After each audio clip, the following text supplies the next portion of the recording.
혼자서 어린 딸을 키우고 살아가는 워킹맘 맥. 맥은 뉴욕 맨하튼에서 딸 사라와 둘이 살 집을 알아보고 있는 중입니다. 부동산 중개인의 추천을 받아 집을 둘러보는데 둘이 살기엔 집이 상당히 커 보이는군요. 전망도 좋고 사라가 킥보드를 타고 다닐 정도로 넓은 집. 그리고 이 집엔 또 하나 아주 특별한 공간이 존재합니다. 패닝룸이라고 불리는 철옹성 같은 공간이죠. 엄청난 두께의 강철 문과 전화기, 그리고 감시 카메라, 생존에 필요한 필수품도 구비되어 있죠. 폐쇄 공포증이 있는 맥은 영 깨름직하지만 사라는 이 패닝룸이 아주 마음에 든 모양이군요. 최첨단 센서까지 장착된 패닝룸은 두 모녀의 마음을 흔들기에 충분해 보입니다.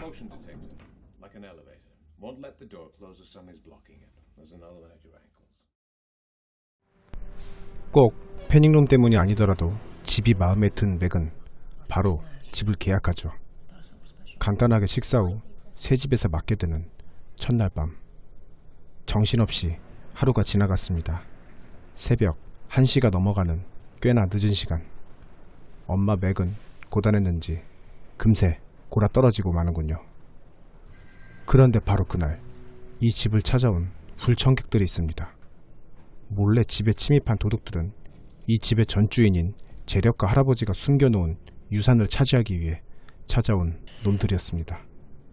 그때 마침 패닝룸에서 새어나오는 불빛이 영 거슬렸는지 맥도 잠에서 깨어납니다. 도둑들도 당황합니다. 빈집이라고 알고 왔는데 사람이 사는 것을 보고 급히 계획을 변경하죠. 그리고 다행히 맥이 먼저 카메라로 놈들을 발견합니다. 잠결에 잘못 본 건가 싶어 유심히 다시 확인해보던 맥. 지금 딸 사라는 방에서 혼자 자고 있습니다. 본능적으로 위험을 감지한 맥은 사라를 먼저 챙기러 딸의 방으로 뛰어가죠. 그리고 그 모습을 본 도둑들도 맥을 뒤쫓기 시작합니다. 집이 워낙 커 그녀를 쫓아가기도 버거워 보이는군요. 다른 것은 챙길 여유도 없습니다. 딸만 급하게 챙긴 맥은 그대로 패닝룸을 향해 달려갑니다. 놈들이 턱 밑까지 따라왔지만 한 발 빨랐던 맥과 사라는 무사히 패닝룸 진입에 성공합니다. 일단 안전은 확보했지만 사실 사라는 당뇨를 앓고 있었습니다. 급하게 오느라 당뇨약은 전혀 챙기지 못했죠. 모녀를 놓친 도둑들도 애가 탑니다. 경찰에 신고라도 하면 골치 아파지거든요. 하지만 이들에겐 다행일까요? 번햄이라고 불리는 이 남자는 사실 패닝룸의 제작자였습니다. 집안 사정을 훤히 꿰뚫고 있는 도둑들. 두 모녀는 경찰을 불렀다고 협박하지만 이미 놈들은 전화가 되지 않는다는 걸 알고 있습니다. 패닝룸이 안전하긴 하지만 전혀 밖으로 나갈 수 없는 답답한 상황. 하지만 놈들이 노리고 있는 유산도 저 패닝룸 안에 숨겨져 있죠. 그리고 번햄은 누구보다 잘 알고 있습니다. 강제로 저 패닝룸엔 절대로 들어갈 수 없다는 것을요.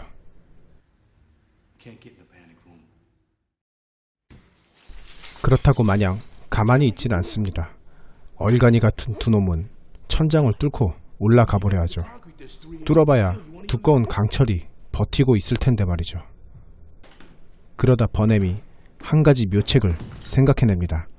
환풍구로 가스를 흘려보내 모녀가 버티지 못하고 나오게 만드는 것이죠. 금세 모든 작업이 끝나고 천천히 가스가 투입되기 시작합니다. 좁은 패닝룸은 금세 가스로 차오르기 시작하죠. 하지만 놈들이 간과한 것이 있었으니 보이는 것과 다르게 엄마 맥은 상당히 거친 사람이었죠. 그리고 아무것도 모르는 얼간이들에게 강력한 한방을 선사합니다.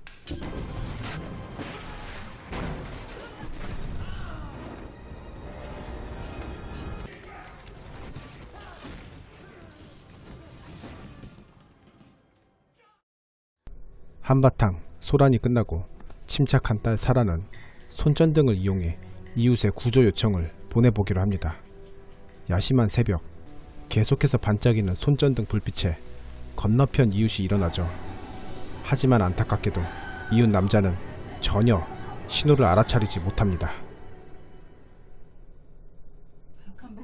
맥은 좀 더 과감한 작전을 짭니다.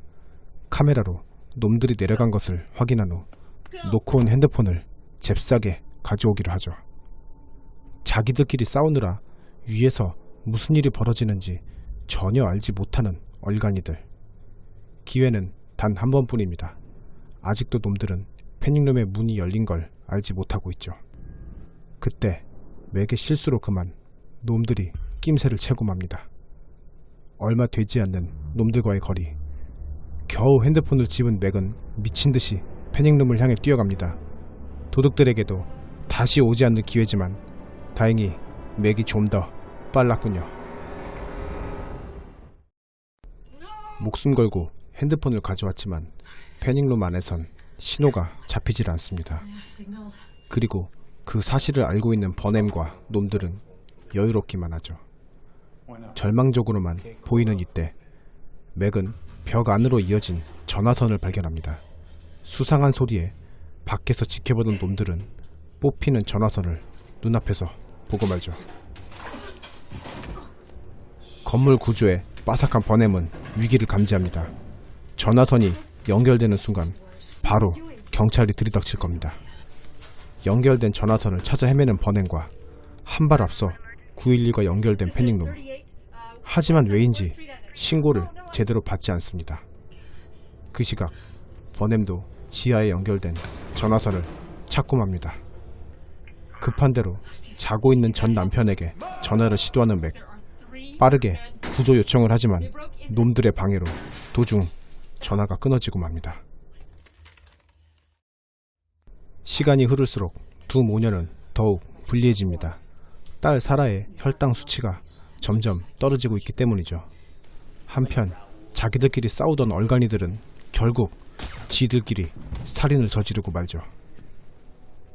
놈들이 사고를 치고 있는 이 와중에 누군가 집을 찾아옵니다. 맥의 전화를 받았던 전 남편이 찾아온 것이죠. 하지만 들어오자마자 너무 손쉽게 바로 제압돼 버리고 맙니다. 게다가 놈들에게 무자비한 구타를 당하며 모녀에게 협박거리가 될 뿐이죠. 모녀가 할 수 있는 건 숨죽여 지켜보는 것밖에 없습니다. 그리고 잠시 후 혈당 수치가 많이 떨어진 사라는 더는 버티기 힘들어 보입니다. 그때 마침 놈들이 아래층으로 내려가고 있는 것이 보이죠. 위험하지만 딸의 당뇨약을 챙기려면 지금뿐입니다. 맥은 바로 딸의 방으로 뛰어가 당뇨약을 챙기죠. 하지만 이것은 놈들이 파놓은 함정. 사실 전 남편과 옷을 바꿔 입은 도둑은 패닉룸 앞에서 쓰러진 척 연기를 하고 있었죠. 약을 챙기고 긴장한 채 패닉룸으로 발걸음을 옮기는 맥. 그리고 그녀는 놈들에게 속았다는 것을 알게 됩니다. 그 시각 버넴이 결국 패닉룸에 들어가고 맙니다. 맥은 엄마는 강하다는 것을 몸소 보여줍니다. 거동도 하지 못하는 딸을 지킬 수 있는 건 지금 자기뿐이죠. 필사적으로 몸싸움을 벌이지만 운이 없었던 것일까요? 맥은 패닉룸에 들어가지 못하지만 가까스로 당뇨약은 던져넣고 맙니다. 그렇게 놈들과 모녀의 운명은 엇갈리게 되고 말죠. 패닉룸이라는 밀실에서 벌어지는 두 모녀와 도둑들 간의 치열한 신경전을 다룬 영화 패닉룸은 꽤나 호평이 많은 편입니다. 나홀로 집에와 비슷한 느낌도 들더군요. 딸 사라 역을 맡은 크리스틴 스튜어트의 어린 모습을 볼 수 있는 작품이기도 하고 데이빗 핀처 감독의 영상미가 돋보이는 작품입니다. 결국 딸의 당뇨약을 건네주긴 했지만 들어가지 못한 엄마 맥. 서서히 죽음을 기다려야 하는 딸 사라. 거액의 돈을 노린 채 진입에 성공한 도둑들. 과연 어떤 결말을 맞이하게 될까요? 영화 패닉룸이었습니다.